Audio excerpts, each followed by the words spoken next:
ರಾಜ್ಯದಲ್ಲಿ ನಿರೀಕ್ಷಿತ ಪ್ರಮಾಣದಲ್ಲಿ ಮುಂಗಾರು ಮಳೆ ಬರ್ತಾ ಇಲ್ಲ. ಈ ಬಾರಿ ಭೀಕರ ಬರಗಾಲದ ಮುನ್ಸೂಚನೆ ಇದೆ.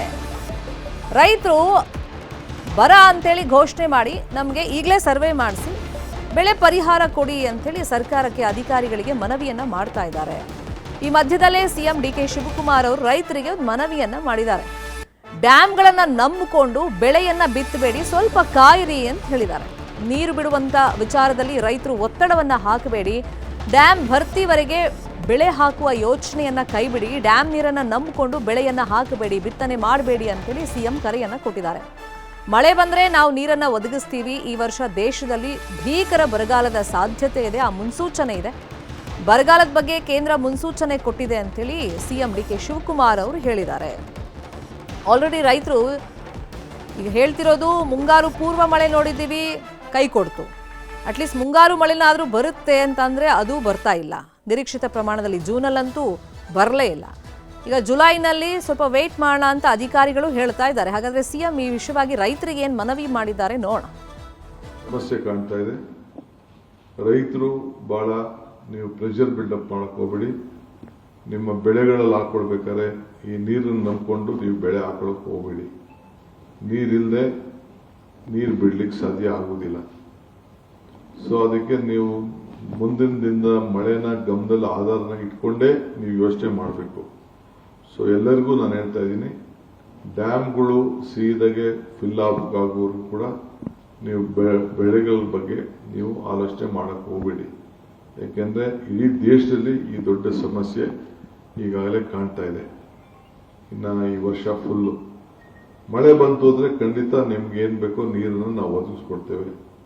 ಸೊ ಭೀಕರವಾದಂತ ಬರಗಾಲ ಇಡೀ ದೇಶದಲ್ಲಿ ಬರ್ತದೆ ಅಂತೇಳಿ ಈಗಾಗಲೇ ನಮಗೆ ಸಂದೇಶವನ್ನ ಸೆಂಟ್ರಲ್ ಗೌರ್ಮೆಂಟ್ ಕೂಡ ನಮಗೆ ಕೊಟ್ಟಿದ್ದಾರೆ. ಇದೇ ವಿಷಯವಾಗಿ ಇನ್ನಷ್ಟು ಡೀಟೇಲ್ ಆಗಿ ಇನ್ಫಾರ್ಮೇಶನ್ ಕೊಡ್ತಾ ಹೋದಕ್ಕೆ ನೇರ ಸಂಪರ್ಕದಲ್ಲಿ ಕನೆಕ್ಟ್ ಆಗಿದ್ದಾರೆ ನಮ್ಮ ರಿಪೋರ್ಟರ್ ಕೃಷ್ಣ. ಕೇಂದ್ರನೇ ಮುನ್ಸೂಚನೆ ಕೊಟ್ಟಿದೆ ಈ ವರ್ಷ ಭೀಕರ ಬರಗಾಲ ಅಂತ. ರೈತರಂಗಾಗಿ ನೀರಿನ ವಿಷಯವಾಗಿ ಒತ್ತಡ ಹಾಕಬೇಡಿ, ಮುಂದೆ ಮಳೆ ನೋಡಿಕೊಂಡು ನೀವು ಬಿತ್ತನೆ ಮಾಡಿ ಅಂತ ಸಿಎಂ ಡಿಕೆ ಶಿವಕುಮಾರ್ ಅವರು ಮನವಿ ಮಾಡಿದ್ದಾರೆ. ಜೊತೆಗೆ ರೈತರಿಗೊಂದು ಕರೆಯನ್ನು ಕೊಟ್ಟಿದ್ದಾರೆ. ರೈತರು ಹೇಳ್ತಿರೋದು ಈಗ ಹೆಂಗೂ ನಾವು ಬಿತ್ತನೆ ಮಾಡಿದೀವಿ, ಅದು ಒಣಗಿ ಹೋಗ್ತಿದೆ, ನೀರು ಕೊಡೋಕ್ಕಾಗ್ತಿಲ್ಲ, ಮಳೆನೂ ಬರ್ತಿಲ್ಲ, ಬರಗಾಲ ಅಂತ ಘೋಷಣೆ ಮಾಡಿ ಅಂತೇಳಿ.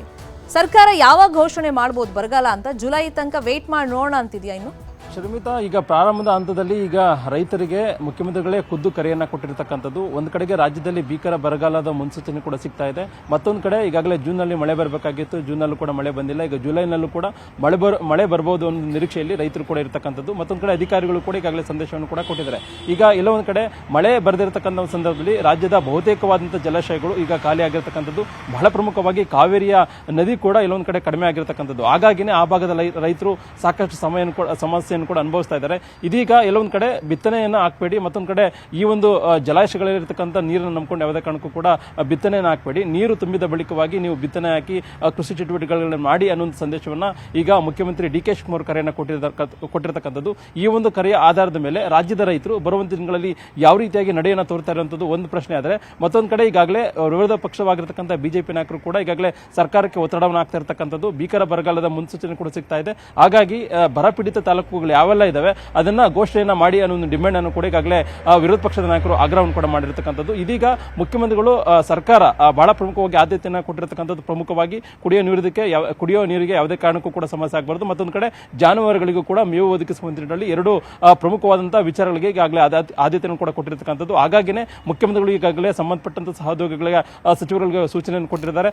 ಎಲ್ಲಾ ಜಿಲ್ಲೆಗಳಲ್ಲೂ ಕೂಡ ಪ್ರವಾಸವನ್ನು ಮಾಡೋದ್ರ ಮುಖಾಂತರವಾಗಿ ಅಲ್ಲಿ ಪ್ರಗತಿ ಪರಿಶೀಲನೆ ಮಾಡಿ ಅಲ್ಲಿ ಅಧಿಕಾರಿಗಳ ಜೊತೆಗೆ ಸಭೆಯನ್ನು ಮಾಡೋದ್ರ ಮುಖಾಂತರವಾಗಿ ಯಾವುದೇ ಕಾರಣಕ್ಕೂ ಕೂಡ ರಾಜ್ಯದ ಜನರಿಗೆ ಕುಡಿಯುವ ನೀರಿನ ಸಮಸ್ಯೆ ಆಗಬಾರದು, ಆ ಒಂದು ನಿಟ್ಟಿನಲ್ಲಿ ಎಚ್ಚರಿಕೆಯಾದಂತಹ ಕ್ರಮವನ್ನು ವಹಿಸಿ ಅನ್ನೋ ಒಂದು ಸೂಚನೆಯನ್ನು ಕೊಟ್ಟಿರತಕ್ಕಂಥದ್ದು. ಮತ್ತೊಂದು ಕಡೆ ಜಿಲ್ಲಾಧಿಕಾರಿಗಳ ಅಕೌಂಟ್ಗೂ ಕೂಡ ಸೂಕ್ತವಾದ ಅನುದಾನವನ್ನು ಕೂಡ ಬಿಡುಗಡೆ ಮಾಡುವಂತ ನಿಟ್ಟಿನಲ್ಲಿ ಕೂಡ ಮುಖ್ಯಮಂತ್ರಿಗಳು ಭರವಸೆಯನ್ನು ಕೊಟ್ಟಿದ್ದಾರೆ. ಹಾಗಾಗಿ ಈಗ ಸದ್ಯಕ್ಕೆ ಜಾನುವಾರುಗಳಿಗಾಗಿರ್ಬೋದು, ಮತ್ತೊಂದು ಕಡೆ ಕುಡಿಯುವ ನೀರಿಗೆ ವಿಶೇಷವಾಗಿ ಸರ್ಕಾರ ಆದ್ಯತೆಯನ್ನು ಕೊಟ್ಟಿದೆ. ಆದರೆ ಕೃಷಿ ಚಟುವಟಿಕೆಗಳಿಗೆ ಸಂಬಂಧಪಟ್ಟಂತೆ ಮಳೆ ಈಗ ಇಲ್ದಿರತಕ್ಕಂಥ ಸಂದರ್ಭದಲ್ಲಿ ಜಲಾಶಯಗಳು ಕೂಡ ಖಾಲಿ ಆಗಿರತಕ್ಕಂಥ ಸಂದರ್ಭದಲ್ಲಿ ಯಾರು ಕೂಡ ಬಿತ್ತನೆ ಹಾಕಬೇಡಿ ಅನ್ನೋ ಸಂದೇಶವನ್ನು ಕೂಡ ಕೊಟ್ಟಿದ್ದಾರೆ. ಮುಂದುವರೆದ ಭಾಗವಾಗಿ ಮುಂದೆ ಏನಾದರೂ ಮಳೆ ಬಂದಿಲ್ಲ ಅಂತಂದ್ರೆ ನೀವು ಹೇಳಿದಂಗೆ ಜುಲೈ ಕೊನೆಯಲ್ಲಿ ಅಥವಾ ಆಗಸ್ಟ್ ಮೊದಲ ವಾರದಲ್ಲಿ ಇಲ್ಲೊಂದು ಕಡೆ ರಾಜ್ಯದಲ್ಲಿ ಯಾವೆಲ್ಲ ಬರಪೀಡಿತ ತಾಲೂಕುಗಳಿವೆ, ಪ್ರದೇಶಗಳಿದೆ, ಅದನ್ನ ಅಂತಿಮವಾಗಿ ಅದರ ಬಗ್ಗೆ ಪಟ್ಟಿಯನ್ನು ಮಾಡೋದ್ರ ಮುಖಾಂತರವಾಗಿ ಘೋಷಣೆ ಮಾಡಿ ವಿಶೇಷವಾಗಿ ಅನುದಾನವನ್ನು ಅಥವಾ ವಿಶೇಷವಾದ ಒಂದು ಪ್ಯಾಕೇಜ್ ಅನ್ನು ಕೂಡ ಬಿಡುಗಡೆ ಮಾಡುವಂತ ಕೂಡ ಈಗಾಗಲೇ ಸರ್ಕಾರ ಮುಂದಾಗಿರತಕ್ಕಂಥದ್ದು. ಶರ್ಮಿತಾ, ಫಾಲೋ ಅಪ್ ಮಾಡೋಣ ಸುದ್ದಿನ. ಥ್ಯಾಂಕ್ ಯು ಕೃಷ್ಣ, ಇಷ್ಟೊಂದು ಮಾಹಿತಿಯನ್ನು ಕೊಟ್ಟಿದ್ದಕ್ಕೆ.